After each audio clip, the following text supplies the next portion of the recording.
may I repeat my appeal?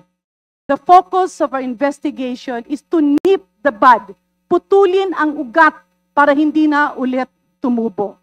And with that, Mr. Chair, let's move forward to the interpellators that have signified their intention to ask questions. And I believe the Honorable Erice, as I earlier talked to him, is amenable to inviting a colleague. Kung hindi dumating, then let's discuss that. But is that the solution? Because any member of Congress will change, any committee chairman will change. But if the root of the cause of all of this will not be nipped, paulit-ulit pa rin itong mangyayari. Thank you. Congressman Chanco, then Congresswoman. Mr. Chair, yun na nga ang problema, no? Nung unang ginawa to, I was against it. How can we investigate ourselves? That is the primary question.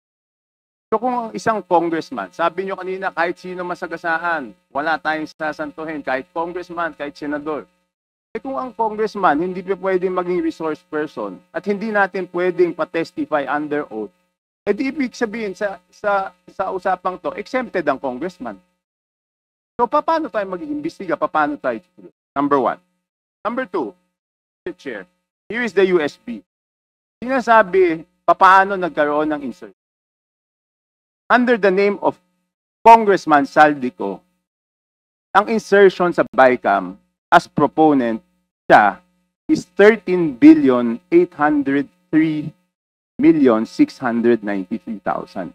And we do not want to invite him as a resource person.